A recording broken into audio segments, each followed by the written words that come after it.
What's up everybody? Today we got some new news for the upcoming update and the DLC that is coming out in 6 days from when I'm recording this, which is a very short amount of time.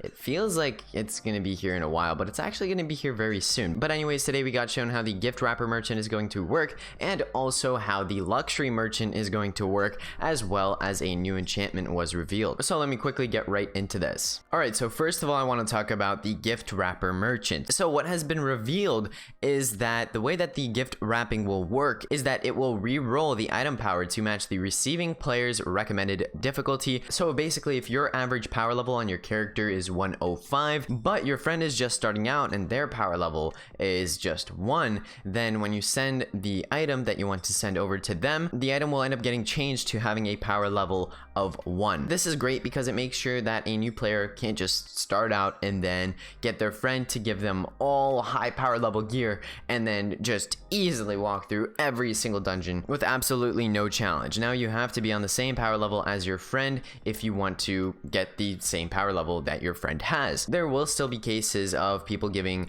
very good items to others, like maybe an evocation robe with triple cooldown. Even somebody that has finished Apocalypse and is at the highest power level would be interested in getting that item. People could potentially start selling these types of items for real life money, which is bad because this turns into a lot of situations with scams and it's just not good for the game. But because of the item power rule that this merchant has, the selling online is not going to be too bad at all. So I think that's a good enough feature to stop any problems. And from there, if people really want to get best in slot items with all the perfect enchantment rolls, then I mean, I guess they can go ahead and do that. But really, I think mostly friends will use this, and also I will just be able to give away some items to all of you. And while giving away items, I'll feel much better if it resets to the power level that whoever I'm giving the item to is. The second rule is that invested enchantment points will be returned to you when you gift an item to somebody.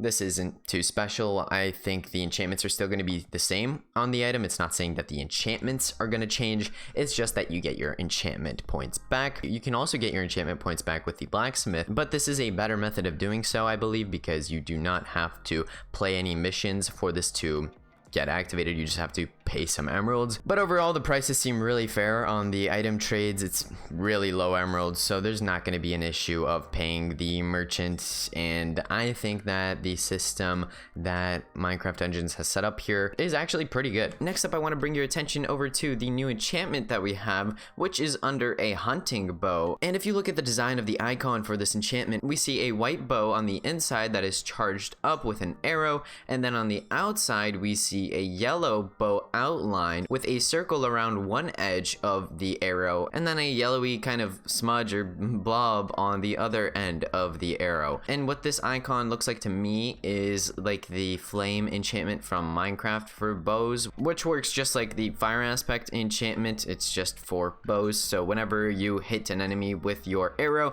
they will also burn for additional damage afterwards. I think a fiery themed enchantment definitely makes sense here. It could potentially also be something that's explosion themed just because of the design again, but with us having few shot in the game already, I doubt that we are going to get another exploding type of enchantment, so I think that this is very likely to be the flame enchantment. Also, from a little item showcase teaser that we got, there isn't anything new within the gameplay of this teaser. The new unique armor is shown, the new unique bow, which by the way both of these look amazing, and also the Arctic Fox pet, which Nintendo Switch players were already able to get, but this is going to be a new pet for other consoles. But what I really want to bring your attention to here is the key section that is between the artifacts and the enchanted items. And what I think this is going to be is a category for crates, because as we saw, the mystery merchant will give you crates that you can buy from him, and I'm thinking that maybe you'll be able to get these crates from him and also just from other drops in the game as well, and then you'll just be able to open these crates within your inventory. That's what makes the most sense to me, because keys often lead to loot, and since we do know about the new crates feature that is coming,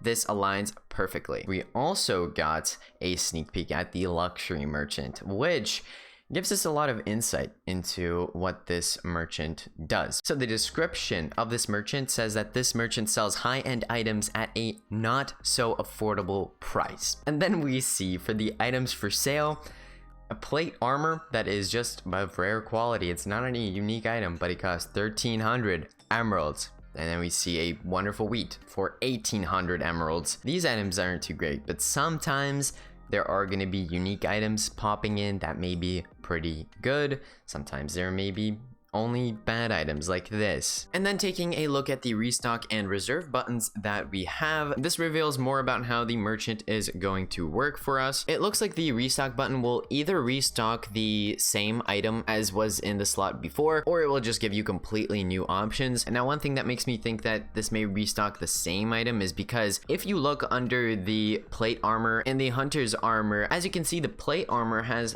3 little purple squares under its power level ranking, which I believe would indicate that you can buy it 3 times. For the hunter's armor though, you only have 2 out of the 3 squares available, which means that the player may have already bought 1 piece of hunter's armor and they are able to buy 2 more. Now for the wonderful wheat, it does not have these purple squares, so maybe for artifacts you can only buy 1 of them each time. And I'm thinking that every time you buy a item, the power level and enchantments on it may change a bit. So if you buy a piece of plate armor, the next one that's going to be available is going to have different enchantments, and it might be a slightly worse or better power level. And when you press the reserve button on one of the items, the item that you reserve will stay there even after you restock. So that way, if there is a unique item, for example, that costs 10k emeralds and it's hard to afford, you can restock the other items and keep the one that you want there so that you can get the emeralds to buy it. We'll get to see more of how this works in game, but